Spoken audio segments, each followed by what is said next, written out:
So arrest is a very important topic when we talk about in criminal law.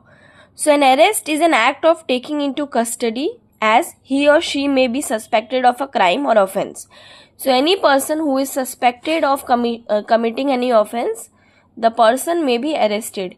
If it is cognizable offense, then the police may directly go and arrest that person. But if it is non-cognizable offense, then magistrate's approval is required. Okay, or magistrate's confirmation is required to arrest such person. It is done because a person is apprehended. Underline, it is done because a person is apprehended for doing something wrong. After arresting a person, further procedures like interrogation and investigation is done. It is the part of the criminal justice system. In an action of arrest, the person is physically detained and by the concerned authority. Physically detained means put into bars or put behind boundaries. For example, they are detained in a room. They are not allowed to move freely. Please underline the word detain. Yes, ma'am. Arrest without warrant. Please make a note somewhere. The police officer can arrest without warrant.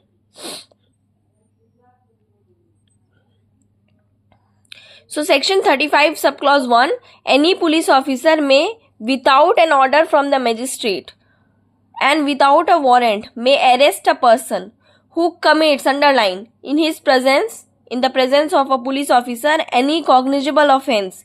Cognizable offense means serious offenses like murder, rape, all this. Okay. So in the presence of police officer, if any person commits all these offenses, the police officer without warrant, without the order of the magistrate, can detain those person, arrest those person. Okay. Then second, again whom a reasonable complaint has been made or a credible information has been received or a reasoned suspicion exists that he has committed a cognizable offense with imprisonment for a term which may not be less than 7 years or which may extend to more than 7 years with or without fine if the conditions are satisfied. So if the police receives information from the credible source that there is some cognizable offense that has taken place, okay, and the punishment for those offenses more than 7 years, then the police officer may go and arrest. But in this also there are two conditions. First is the police officer has believed that on the basis of such complaint, information or suspicion that the person has committed the said offense. So if after understanding the situation, the police officer has a reason to believe yes, this offense has been committed, then only the police officer can submit the report.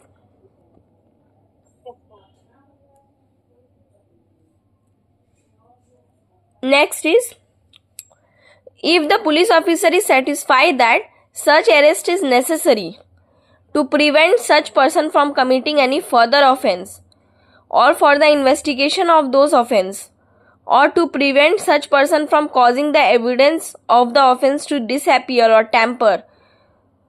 Next, to prevent such person from making any inducement, threat or promise to any person who is acquainted with the facts of the case as to dissuade from him disclosing such facts to the court or to the police officer. Then as unless when such person is arrested, his presence in the court whenever required cannot be ensured, and the police officer shall record while making such arrest his reason in writing. Please underline. So when a police officer makes an arrest, the reason of the arrest must be stated in writing, and the reasons may be any of this. Okay, so the reason can be any of this. Now is explanation and changes under bnss. So no arrest of aged or inferred person without the permission of DSP in the offences punishable less than 3 years imprisonment. In case of offences punishable less than 3 years imprisonment, no arrest of a person who is infirm or above 60 years. Sorry, please make a note. Who is a minor or who is above 60 years of age shall be made without the prior permission of DSP, Deputy SP. Now, what are the procedure of arrest and the duties of the person making such arrest? So, according to section 36, every police officer while making arrest, please underline, bear an accurate, visible and clear identification of his name, which facilitates its easy identification. Okay.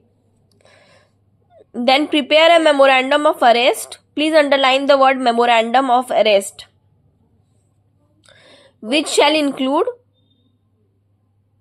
attested by at least one witnesses who is the family member or respectable member of the locality where the arrest is made. For example, if I am a police officer and I am going to arrest you, then while making arrest, first of all I will be identifying you that you are the person whom I have to arrest. Okay, I will verify your name. Yeah, so this person is name is this. So C may be the person whom I will be arresting. After that, I will make a memorandum of arrest. I will write memorandum of arrest, and inside that I will fill your details, and then I will take signature of any of your family members as a witness that in their presence I have arrested you, or any other members from the locality. So this is the general process that need to be followed. Then it will be countersigned by the person arrested, and after preparing those memorandum I will ask you please sign here. Okay. Then inform the arrested person that unless the memorandum is attested by a family member, that he has the right to have a relative or friend or any other person to be informed about the arrest. Then I will tell you that yes, now I am going to arrest you, so you have the right to inform any of your friend or any of your relative that you are being arrested. Okay, and I will also tell you your grounds of arrest. For example, if you are being arrested for certain offenses, I will tell you that you are charged for these offenses, so you are being arrested. Like that. Okay. Any doubt? Now, designation of police officer. So, according to section 37, the state government shall establish a police control room in every district and a state level. Designate police officer in every district to every police station. Please underline. Not below the rank of sub-inspector of police, who shall be responsible for maintaining the information about the names and addresses of the persons arrested, nature of the offences for which they are charged, which shall be prominently displayed in the manner including in digital mode in every police station and at every district headquarter. So all the names of the person who are arrested will be displayed, and for what kind of crime, the nature of the crime also will be displayed.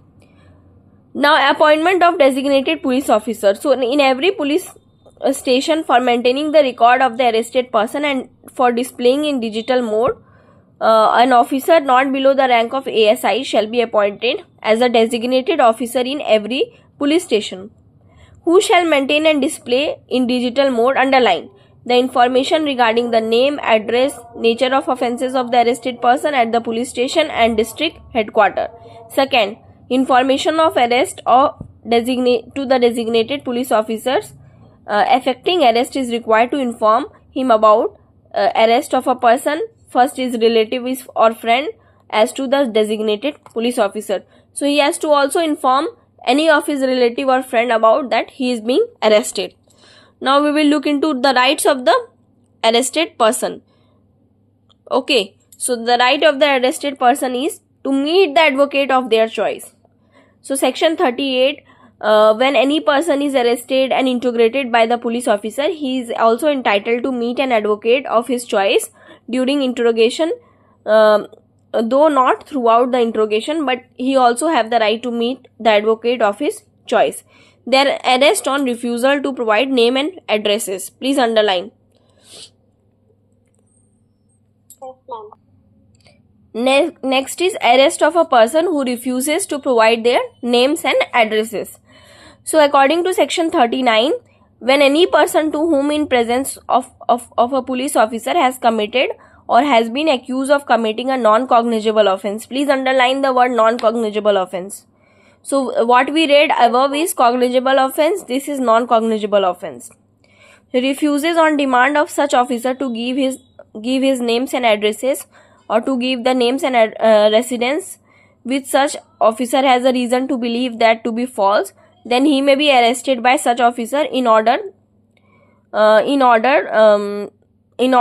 the names and residence may be ascertained. So where the true names and residence of such person has been ascertained, he shall be released on executing bonds. So once the names and addresses are already given by those person, in that case the person will be released on bond. Okay. Hello. Yes, ma'am. Yes, ma'am. Understood? Yes, ma'am. I'm understanding. Yeah. Now arrest by a private person. Private person means person like you and me can also conduct the arrest proceedings. So any private person may arrest or cause to be arrest any person in whose presence the cognizable or a non-bailable offence took place. Please underline the two words non-bailable and cognizable.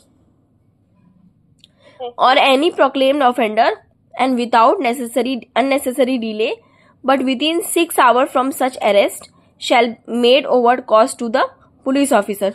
For example, I being a private person is going to arrest someone. So once I have made the arrest, now within 6 hours, please underline the word 6 hours, I have to hand over that person to the police officer's custody. Okay, I will go to the nearest police station and I will hand over it to the nearest police station custody. So if there is a reason to believe that the person comes under the provisions of 35, a police officer shall take the custody of that person. So once I am making the custody to the police officer, if he feels that yes, that this person has committed the offence, he will take the custody of that person. If there is a reason to believe that he has committed a non-cognizable offence and he refuses to on demand of a police officer to give his names and residence, then in that case what will happen?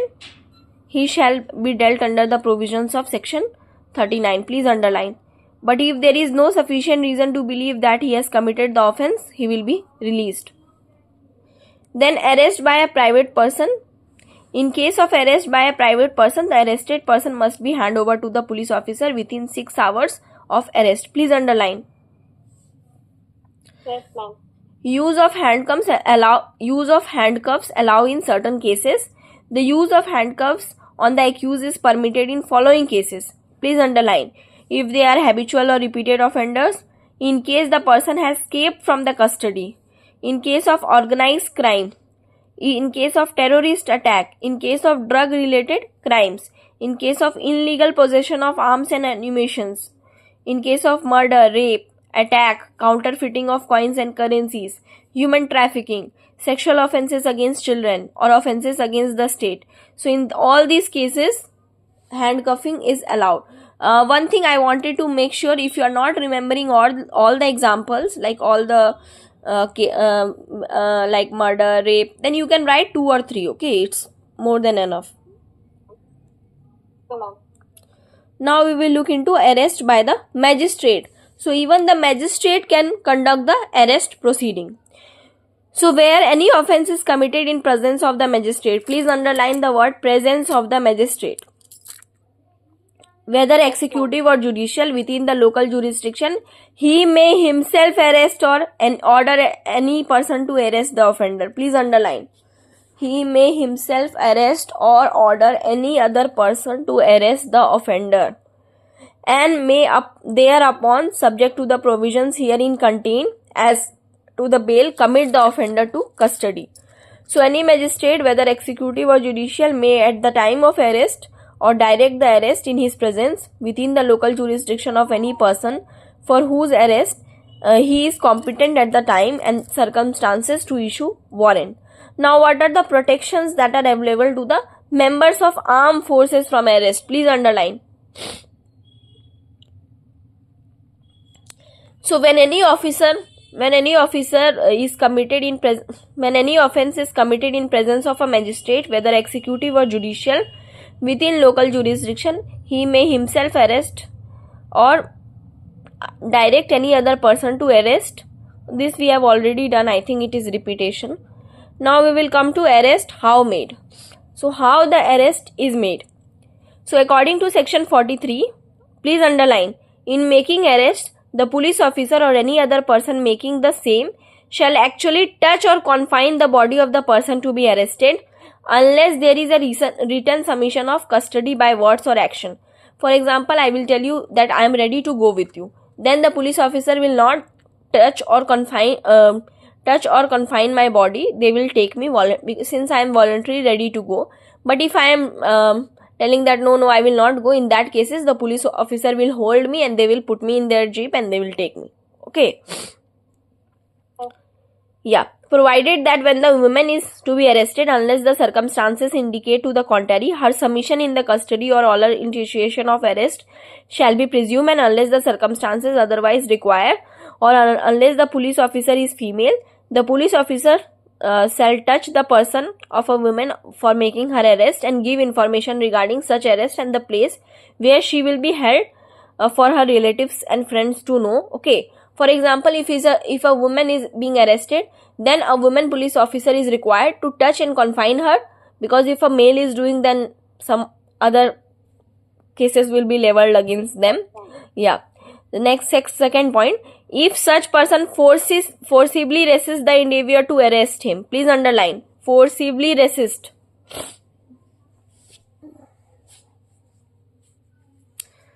or attempts to evade the arrest, such police officer or any other person may use all means of effect that is required to process the arrest. The police officer may, keeping in view with the nature and gravity of the offence, use handcuffs. I have already told you in what all cases handcuffings will be used. In the case of organized crime, please underline 1 or 2 and remember 1 or 2. That is more than enough. Okay. Now, MC Abraham and other versus State of Maharashtra. The Supreme Court observed that a police officer may make an arrest without warrant or the magistrate's order under section 41 of CRPC. The police officer has a discretion to make arrest under section 41 of CRPC. The Supreme Court has noted that the police officer is not obligated to act spontaneously and to always make such arrest as soon as the report is being filed. So these are the cases. Please, wherever CRPC is written, you write BNSS because it has been now changed. In the recent judgment in the Delhi High Court in Pardeep Kumar Tiwari versus State of NCT of Delhi, it was observed that when a reasonable complaint has been made, credible information has been obtained on where there is a reason suspicion exists that the person has committed a cognizable offence that is punishable with imprisonment for less than 7 years or which may extend to 7 years with or without fine, the police may act against the person and effect his arrest. Please underline, the police may act against that person and effect his arrest.